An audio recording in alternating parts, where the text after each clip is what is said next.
Hello friends, चलिए देखते हैं कि आपके जो पर्सन हैं वो कल रात में आपको लेकर क्या सोच रहे थे, क्या चल रहा है उनके दिमाग में, देखने का प्रयास करते हैं। तो कमेंट सेक्शन में गाइस हर हर महादेव लिखिए, वीडियो को लाइक कर दीजिए, चैनल को सब्सक्राइब कर दीजिए अगर आपको रीडिंग पसंद आती है। देखते हैं कि आपके जो पर्सन है वो कल रात में आपको लेकर क्या सोच रहे थे। बिना देर किए रीडिंग स्टार्ट करते हैं। ओके, प्लीज़ गाइड करें एंजल्स, मेरे जो व्यूअर्स हैं उनके पार्टनर्स की कल रात में एनर्जीज क्या थी। Please guide me. 10 cards. Okay. 2 of Wands and 3 of Swords. Okay.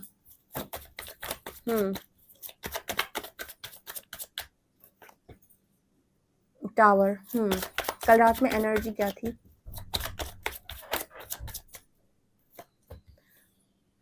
Seven of Swords.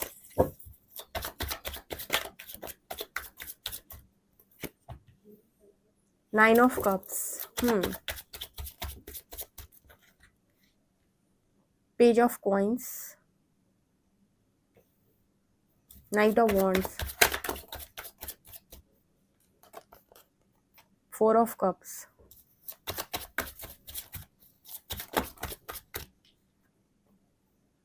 The Empress. And Hierophant. Page of wands. आपके पर्सन की कल रात में एनर्जी क्या थी?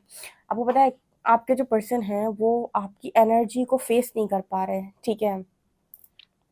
मतलब होता है ना कि कई बार आप डर रहे हो सामने वाले से। कभी आपने नोटिस किया कुछ लोगों से बात करने से आपको डर लगता है? उन्हीं में से एनर्जी आपके पार्टनर की, उनको आपसे बात करने में डर लग रहा है। कैसा डर है ये डर जो है वो कुछ ऐसा है कि एनर्जी यहाँ पर एम्प्रेस की आई है। ये जो इंसान है, एम्प्रेस जो एनर्जी होती है, देखो एम्प्रेस आप इंसान पहले भी वही थे, इंसान आज आप आज भी आप वही हो, ठीक है। इंसान में कोई परिवर्तन नहीं है, आपकी शकल सूरत में कोई परिवर्तन नहीं है, परिवर्तन आपकी ऊर्जा में आया है खाली, ठीक है। आपकी पहले ऊर्जा कुछ अलग तरीके की थी, अब जो ऊर्जा है वो अलग तरीके की है। पहले आप बहुत ज़्यादा डिस्टॉर्टेड थे, अब बहुत ज़्यादा डिवाइन है, ठीक है। अब जो ऊर्जा है वो डिवाइन ऊर्जा है, आपकी डिवाइन एनर्जी है। तो जब डिवाइन की एनर्जी, अब सोचो आप ईश्वर के सामने जब जाते हो तो आपको पता होता है ना कि ईश्वर सब जानता है कि आप कहाँ सही हैं कहाँ गलत हैं, आपने कितने पाप किए, कितने पुण्य किए, कितना आप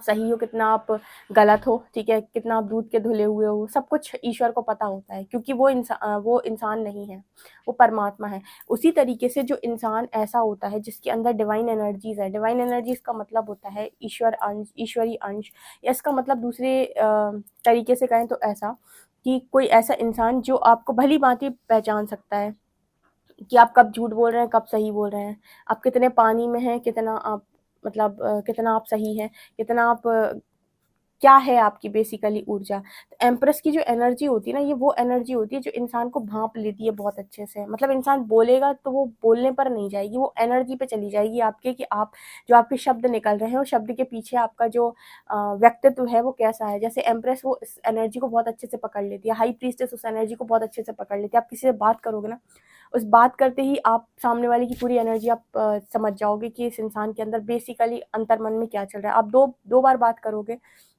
मतलब थोड़ा सा भी बात करोगे आप, तो 2 मिनट भी बात करोगे तो आप जैसे समझ जाओगे।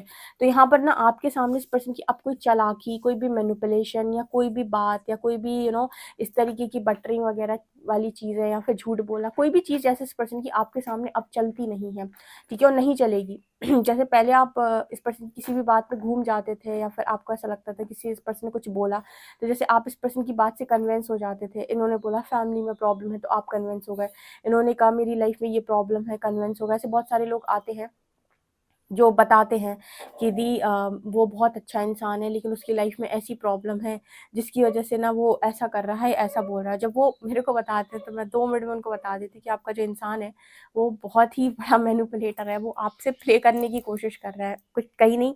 उस इंसान की एनर्जी में ये है कि आप पूरी तरीके से उसके माया जाल में, उसकी जो बिछाया हुआ माया जाल उसमें फंसे रहो, और वो अपने हिसाब से जो भी उसे करना है वो करता रहे, और एंड में उसे आपकी कोई पड़ी नहीं है। जब भी उसे जाना होएगा तो सीधे बोल कर जाएगा आपको, ठीक है, और यही बोल कर जाएगा, विक्टिम बन के जाएगा कि मैं क्या करूँ, घर वाले बहुत परेशान कर रहे हैं और ऐसा और वैसा, और आप अभी भी उसकी एनर्जी से मैनिपुलेट हो रहे हो, ठीक है। मतलब अगर कोई इंसान आपको ये बोले कि आप मेरे साथ मैं मैरिज आपके साथ नहीं कर सकता क्योंकि मेरे फैमिली वाले नहीं मानेंगे, लेकिन मैं आपके साथ फॉरएवर रह सकता हूँ। तो इसका क्या मतलब है?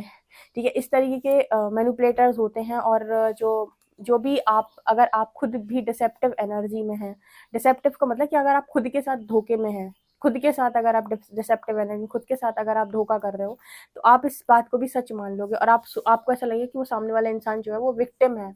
ठीक है, अब वो शायद बहुत ज़्यादा परेशान है फैमिली से, इसीलिए वो ऐसा बोल रहा है, लेकिन वो इंसान बहुत अच्छा और मुझे बहुत ज़्यादा चाहता है। तो आप उसकी वो जो उसका जो जो इसके पीछे जो उसका मैनिपुलेशन है, उससे आप पकड़ नहीं पाओगे। लेकिन आप अगर वास्तव में एम्प्रेस की एनर्जी में हो, वास्तव में आपके अंदर डिवाइन एनर्जी, तो आपके पास इतनी बुद्धि होगी कि आप सामने वाले को बहुत अच्छे से पकड़ लेंगे और आपके पास काउंटर करने की पावर भी होगी। काउंटर करने की पावर का मतलब होता है कि आप सामने वाले को गलत पे गलत, तो सही पे सही बोल पाओगे। जब आप ये कहते हो मैं एक डिवाइन फेमिनिन, तो वो बैलेंस होती है, वो आपकी गलत चीज़ को एंटरटेन करने वाली नहीं है। ठीक है, वो गलत को तुरंत तत्काल आपको गलत बोल देगी और कहीं ना कहीं वो तुरंत आपका जो भी मैनिपुलेशन से भी पकड़ लेगी। कोई भी करे मैनिपुलेट, तो यहाँ पर वो एनर्जी निकल के आ रही कि आपके पर्सन को बहुत डर लगता है आपसे बात करने में, क्योंकि शायद वो बात करते वक्त ये समझते हैं कि आपको पहले से सब कुछ पता है। जैसे आप तो पूरा पूरी किताब खोल कर चल रहे हो, जैसे आप किताब पूरी आपके दिमाग में पड़ी हुई है और सब कुछ जैसे आपको पढ़ना आता है। ठीक है, तो जैसे इस पर्सन को लगता है कि आप इस पर्सन को पढ़ लेते हो। ठीक है, और जो इंसान आपको पढ़ ले रहा है उसके साथ आप क्या झूठ बोलोगे और क्या आप धोखा दोगे? ठीक है, तो यहाँ पर ऐसा नज़र आता है कि जब भी कोई इंसान आपको कोई बात बोल रहा है, तो उस बात के पीछे, ठीक है, उस बात के पीछे एक्चुअल इंटेंशन क्या है, ये आपको तब समझ में आने लगते हैं जब आपके अंदर वो अवेयरनेस जागती है, जब आपका थर्ड आई एक्टिवेट होता है, जब आपको कहीं न कहीं आप यूनिवर्स से बहुत ज़्यादा कनेक्ट करने लगते हो, इंट्यूशंस बहुत ज़्यादा हाई होते हैं। इंट्यूशन तो पहले भी आपके काम करते हैं, पर पहले आप मैनिपुलेशन में सुन नहीं पाते उन्हें। लेकिन जब आप अकेले रहते हो ना, इंट्यूशन और तेज़ी से काम करता है, उसके बाद आपको कोई मैनिपुलेट नहीं कर सकता है। आप तत्काल बता देंगे सामने वाले की एनर्जी क्या है। ठीक है, आपको उसका प्रैक्टिकल साइड, उसका इमोशनल साइड भी दिख जाएगा। जब हम विक्टिम एनर्जी में होते हैं, तो कई बार हमें ऐसा लगता है कि जो इंसान ना हमारी मर्ज़ी के सारे काम कर रहा है, वो अच्छा है। बिल्कुल नहीं, विक्टिम एनर्जी में इंसान ऐसा सोचता है, बल्कि सही इंसान हमेशा वो होता है जो सही पे सही और गलत पे गलत बोले, ना कि तुम्हारी मर्ज़ी के सारे काम करे। ठीक है, वो अच्छा इंसान नहीं है, वो बेवकूफ़ इंसान है जो तुम्हारी मर्ज़ी के सारे काम करे। ठीक है, तो अच्छाई का भी एक परिभाषा होती है, जो अच्छाई की डेफिनेशन वो ये नहीं है कि तुमने जैसा कहा वैसा हमने कर दिया। अच्छाई की डेफिनेशन ये है कि हमने बैलेंस रहकर काम किया, जब हमें लगा कि हमें ये करना चाहिए तो हमने ये किया, जब हमें लगा ये नहीं करना चाहिए हमने नहीं किया। ठीक है, सो अच्छाई और बेवकूफ़ में थोड़ा सा डिफरेंस होता है। ये डिफरेंस आपको समझ में आता है जब आप इस डिवाइन फेमिनिन की एनर्जी में होते हो एम्प्रेस कार्ड के साथ। तो ये कल रात में इस पर्सन के दिमाग में चल रहे थे, बात करते वक्त भागता है ये इंसान आपसे, और भागने का रीज़न ये है कि आपको कहीं ना कहीं फेस नहीं कर पाते। ठीक है, बहुत मुश्किल हो जाता है उसको आपके साथ बात करके डील कर पाने, क्योंकि मैनिपुलेट आप होंगे नहीं, और जब आप बात करते हैं, जब आप काउंटर करते हैं, तो वो उस चीज़ को हैंडल कर नहीं पाता है। ठीक है, तो थोड़ी स्थिति खराब हो जाती है। इसके अलावा लाइफ के अंदर बहुत चल रहा है टावर, एंड अपनी ही दुनिया में पर्सन, मतलब वो कहते हैं ना कि अपनी दुनिया में चीज़ों को सॉल्व करते रहना, यहाँ से ऐसे कर दूंगा, यहाँ से वैसे कर दूंगा, ये कर दूंगी, वो कर दूंगी, तो यहाँ ऐसे बोल दूंगा तो ये ठीक हो जाएगा, वहाँ वैसे बोल दूंगा तो ये ठीक हो जाएगा। वही सब करता रहता है पर्सन, दिमाग लगाता रहता है कि कैसे सारी चीज़ों को मैं अलाइन कर लूँ। मैं बताऊँ एक चीज़, अगर आपकी लाइफ के अंदर टावर हिट किया, आपको कुछ अलाइन करने की ज़रूरत नहीं है। आप सरेंडर करके सिर्फ ऑथेंटिक हो जाओ। बहुत अगर सिंपल सिंपल गाइडेंस दूँ ना, किसी को यहाँ पर ऐसा लगता होगा टावर मूवमेंट आने के बाद कि मुझे ये भी संभालना है, वो भी संभालना है। आपके पार्टनर को भी लगता है, वो भी दिन भर अपने दिमाग में चीज़ें चलाता रहता है, लेकिन आपको ऐसा कुछ भी नहीं करना है। आपको सिर्फ और सिर्फ इतना करना है कि आपकी लाइफ के अंदर अगर टावर हिट कर गया आपकी लाइफ के अंदर, तो सरेंडर करके go with the flow and authentic self में आ जाओ अपने। ठीक है, मतलब आपको करना है कि सरेंडर करना है, गो विद द फ्लो जाना है और ऑथेंटिक सेल्फ में आना है। अब आप वही बोलेंगे जो वास्तव में आप सोचते हैं, ना कि सामने वाले की मैनिपुलेशन से आप बोलेंगे। ठीक है, तो ये एनर्जी यहाँ पर नज़र आ रही है। अभी भी इस पर्सन के अंदर लाइफ में चीज़ें बहुत ख़राब हैं, बिगड़ी हुई हैं, और ऐसा भी नज़र आता है जैसे इस पर्सन को आपके अंदर एक शेरनी नज़र आती है, जो आपके घर में घुसकर चीज़ों को ले सकती है। मतलब यहाँ पर शेरनी का मतलब ये कि ऐसा इंसान जो कहीं न कहीं टाइम आने पर हर तरह की चीज़ों को फेस कर सकता है, हर तरह की चीज़ों को डील कर सकता है, और अगर ज़रूरत पड़े तो कहते हैं ना कि ज़रूरत पड़े तो दुश्मन के इलाके से घुसकर अपना काम करके वापस आ जाना। ठीक है, तो वो वाली एनर्जी भी होती है कुछ लोगों की। ये नाइट ऑफ वांड्स से दिखाई दे रहा है। ठीक है, ये कार्ड बात कर रहा है कि मतलब जो कोई नहीं कर सकता वो भी आप कर सकते हो। जहाँ पर जाकर करना मतलब इम्पॉसिबल है, वहाँ जाकर भी आप काम करके आ सकते हो। ठीक है, कहते हैं कि आप ये बाउंड्री लाइन है, इसके बाहर जाकर आप काम नहीं कर सकते। उसके बाहर जाकर भी इस पर्सन को लगता है कि आप काम करके आ जाओगे, ठीक है। ये होता है फियरलेस एनर्जी, ठीक है। फियरलेस एनर्जी के साथ साथ आपके पास लॉजिक भी होना चाहिए। आपकी फियरलेस एनर्जी तो इसका मतलब ये नहीं कि आप कहीं पर भी जाकर दो दो हाथ कर लें। फियरलेस एनर्जी का मतलब होता है कि आपके अंदर फियरलेस एनर्जी तो, लेकिन लॉजिक भी होना चाहिए कि कहाँ पर मुझे एक्शन में आना है और कहाँ पर मुझे शांत रहना है, साइलेंट एनर्जी में रहना है। ये एनर्जी आपके पर्सन की फिलहाल नजर आ रही है। अभी तो क्या है कि इस पर्सन की कल रात में जो एनर्जी थी, 2 ऑफ वॉन्ड्स, ये पर्सन किसी चीज को छोड़ना नहीं चाहते हैं। मतलब ये है कि ये भी बना रहे और ये भी बना रहे, पागल समझ के रखा है, ठीक है, कि ये भी बना रहे ये भी बना रहे। ऐसे जितने भी मैनिपुलेटर्स आपकी ज़िंदगी के अंदर हैं, इनको लाइफ से बाहर बाहर का रास्ता दिखाओ, तब तक ये आपकी लाइफ से बाहर रहने चाहिए, जब तक इनको आपकी वर्थ रियलाइज़ नहीं हो जाती। और तब तक आप अपनी एम्प्रेस की एनर्जी में आओ, आपके लिए काम है यहाँ पे, ताकि ये एनर्जी आपकी लाइफ के अंदर किसी चीज़ को अट्रैक्ट कर सके। बट किसी की लाइफ में साइड रोल प्ले मत करो, जो मैं हमेशा बोलती हूँ कि साइड रोल कभी प्ले मत करो। साइड रोल बन के रह जाओगे, ठीक है। अगर आपको ऐसा लगता है कि मैं बहुत ज़्यादा लव में हूँ, क्योंकि मैंने ऐसे बहुत सारे लोगों की हालत देखी है जिनको, जो साइड रोल में बने रहे, क्योंकि इन्होंने अपने ऊपर इनर वर्क नहीं किया। देखो, आप जब किसी भी मेंटोर की गाइडेंस सुन रहे हो, आप किसी को भी सुन रहे हो, आप रीडिंग भी सुन रहे हो, तो आप वो क्या गाइड कर रहा है, आप उसे बेवकूफ़ मत समझो। अगर कुछ समझा रहा है तो आपको शायद उसको लाइफ में अप्लाई करने की ज़रूरत है, वरना साइड रोल बन के रह जाओगे। तुम्हारी इच्छा है 4 साल देखो नहीं, 8 साल रीडिंग देखो और ब्लेम करते रहो। सबको ब्लेम करो, पूरे टैरो रीडर्स को भी ब्लेम करो, तो उससे होगा क्या? कुछ नहीं। उनकी लाइफ उनके कर्मों से चल रही है, आपकी लाइफ आपके कर्मों से चल रही है। आपको ब्लेम करके मिलेगा क्या? कुछ नहीं। वो अगर आपको कह रहे हैं कि आपको अपनी लाइफ में अपना इनर वर्क करना है, तो वही करो। साइड रोल मत बनो किसी की लाइफ के अंदर, भले कितना भी आपका मन बहुत ज़्यादा उस जगह पर लगा हो, मन उसी जगह भागता हो, मन बिल्कुल आउट ऑफ कंट्रोल हो, मन कंट्रोल में ना आता हो, बात के बिल्कुल ना रह पाते हो, फिर भी किसी की लाइफ के अंदर साइड रोल प्ले मत करो। अपना इनर वर्क करो और सामने वाले को इसी तरीके से 7 ऑफ शॉर्ट्स की एनर्जी डरा के रखो कि वो आपसे बात करे तो उसे समझ में आए कि मैं किससे बात कर रहा हूँ। तब तक, जब तक कि वो एम्प्रेस की एनर्जी को मैच ना कर ले, एम्परर एम्परर ना बन जाए, तब तक कहीं ना कहीं उसके मैनिपुलेशन में आपको नहीं आना है। वरना ऐसे तो बहुत लोग आपको मिलेंगे जो आपसे कहेंगे साइड रोल प्ले करते रहो हमारी लाइफ के अंदर। नो, आप हीलिंग जर्नी में, लेकिन आपको यूनिवर्स ने ये नहीं कहा है कि आप साइड रोल प्ले करें।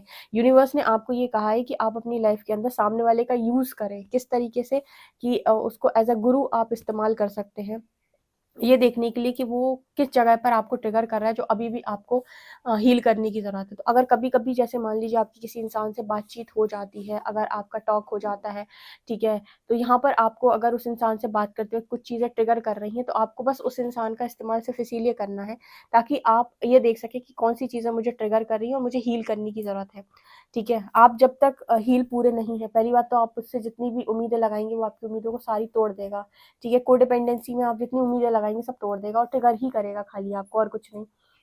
लेकिन आप ये देख लें कि बात करते वक्त आपको कौन सी चीज़ ट्रिगर कर रही है जो आपको हील करनी है, तो उसके बाद कोई भी आपको मैनिपुलेट नहीं कर सकता, आप किसी का एंटरटेनमेंट भी नहीं बनेंगे, ठीक है। आपको सिर्फ उतनी बात करनी जितने में आपको ये समझ में आ जाए कि कौन सी चीज़ मेरे को हील करनी है, ठीक है। तो यूनिवर्स ने आपको इसीलिए ये दिया है, ठीक है। कुछ लोगों को लग रहा होगा कि तो फिर गलत हुआ हमारे साथ, नहीं, आपको अपना काम करना है, खाली आपको ये जर्नी मिली है अपनी हीलिंग के लिए, आप सिर्फ वही करें, ठीक है। उसके अलावा आपका कोई काम नहीं है, वो काम बाकी सारे यूनिवर्स के हैं, ठीक है ना।